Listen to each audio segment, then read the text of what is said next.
Today, I want to talk about how to release worry from your life. I'm Karen Potts. Welcome to Ageless Passion. I am a certified life coach and I help people create more joy, fun, passion, and adventure in the second half of life. So today I wanted to talk about worry.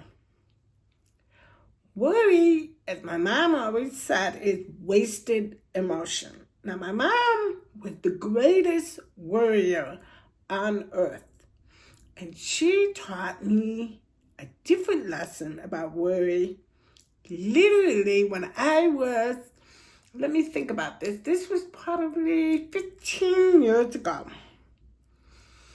So, let me tell you a little bit about my mom.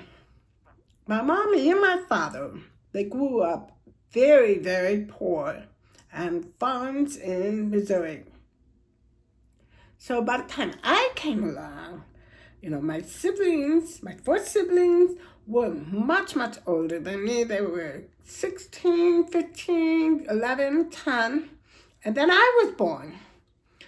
So by the time I was born, my mom and dad had more money at that point. And they bought a small lake home, two small lake homes, and they tore those lake homes down, moved one of them, and they built the retirement home. And so we're talking many years later. My mom was in her 70s when she gave me this life lesson about worry. Now understand this. My mom, for many, many years, worried. And I know this because I could see the worry on her face. I could feel the worry on her face. She would say things that would tell me that she was worried about something. So worry was a big thing for my mom. And even me, by the time I had my 3 kids, I think worry is a part of being a mom. You have kids, naturally, you worry about things. But here's the thing about worry. My mom later said this, it's wasted emotion. Because worry is always trying to predict the future. And that future may never happen. So that's the thing. But let me back up and tell you about the actual lesson that my mom taught me. And my father reinforced it. So we had a lake home. And my husband and I bought a jet ski. And we rode it all summer. It was the first time we owned a jet ski. We enjoyed it. We rode that jet ski all summer long. And it was getting close to October. And we were up at the lake. It was the last time we had to take the jet ski out. And I had to winterize the jet ski. But I didn't know how. I had never winterized a jet ski. So I'm reading the owner's manual, and it should have been written in Japanese because it didn't make any sense to me.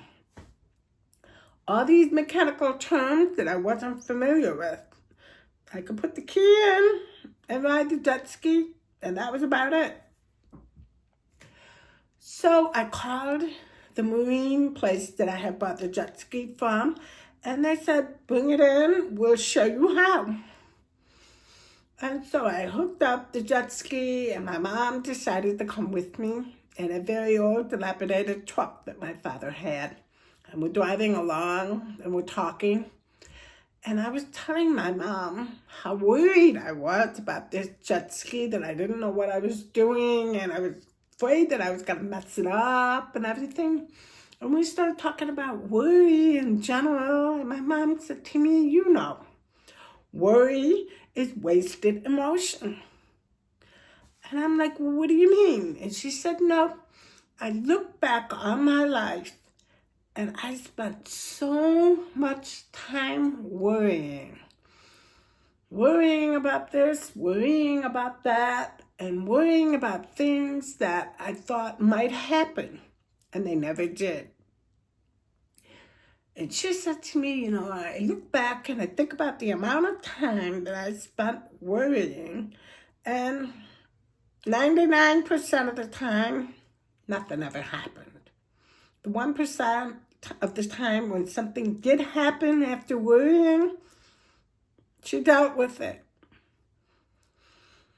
So I'm driving the truck and I'm thinking, wow, that's pretty big for my mom to share that, because I remember her worrying so much throughout the years.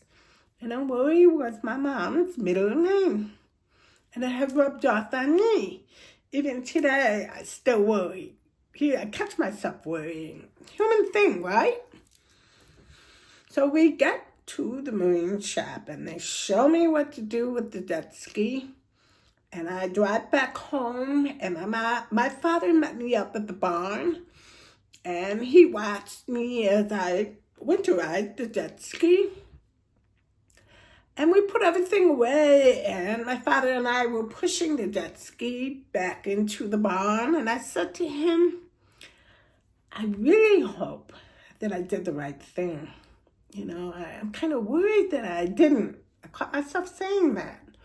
And my father looked at me and he said, there's no sense worrying about it. It's over and done with. He goes, we'll find out in the spring. And what do you know? In the spring, we pulled out the jet ski, started right up.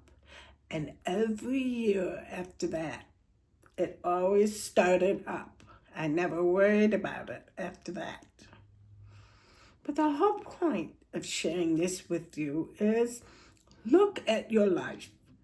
How much of your time is spent worrying or anxious about something that has not yet happened to you and may not happen to you?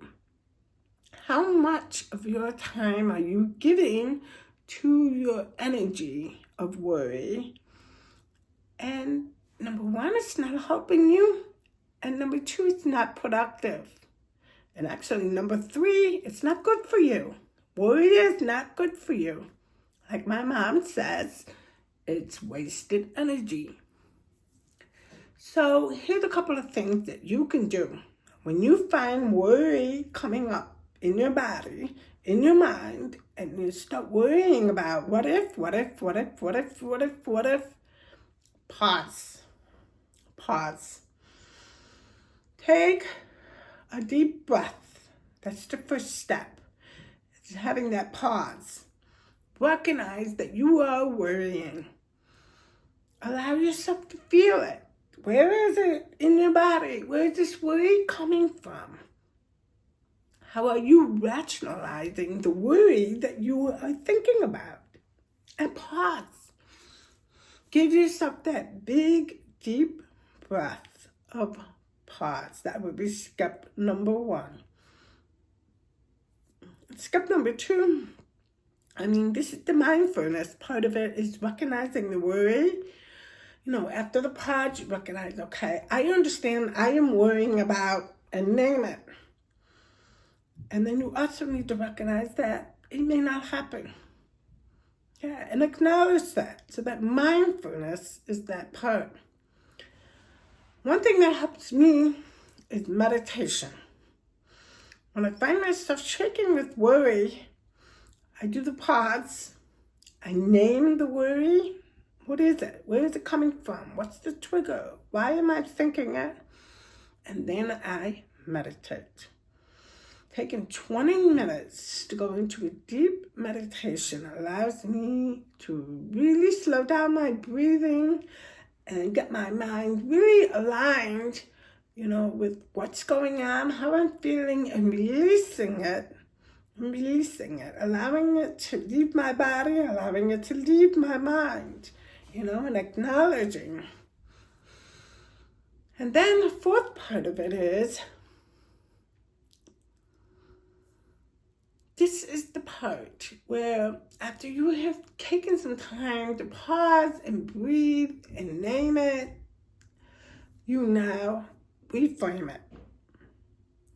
And reframing involves being grateful. Here's why. Because in the middle of worry, you are in the middle of negativeness. In the middle of worry, you are in the middle of stress. In the middle of worry, there is something triggering you, So having this attitude of gratitude is amazingly a wonderful, wonderful thing that you can do. And let me explain. Anytime you are in the middle of gratitude, you cannot hold a negative emotion at the same time. The spirit and the energy of gratitude replace everything else. When you're holding that moment of gratitude in you, you shift your worry to what is in front of you. What do you have? What are you grateful for? What things are going right? How you can reshift to that takes that edge off the worry. It puts you in a different state of mind. And that different state of mind between the meditation and the gratitude give you a new energy. And many, many times you find a new perspective that comes as a result. A new wave of calm that goes over you when worry shows up. I invite you to practice that and see the shift in your own life, from the worry to the gratitude. And with that can come the release of the worry. Now, worry is always future-oriented, but it feels like it's present because you're feeling it. But you're really, really worrying about what if, what could, what is happening. That. If the worry is not serving you, release it. If the worry is guiding you towards something, like for example, if your child is missing and you're worrying about them, that's very, very different from worrying about something that has not happened, worrying that you won't finish your project in time, or worrying that you won't get good grades. That is the worry that my mom always called wasted energy. Now, the worry of something that's happening to you right now, you embrace that, because that is present, that's right now, that's what's happening to you. You're not imagining something. It's different. When you are imagining something or creating scenarios that have not yet happened, that is the wasted energy of worry. And that's the energy that you want to release in your life and shift and reframe. Yeah. So think about something that you are worried about and do those steps and reframe. See how the worry shifts in your own life when you do that.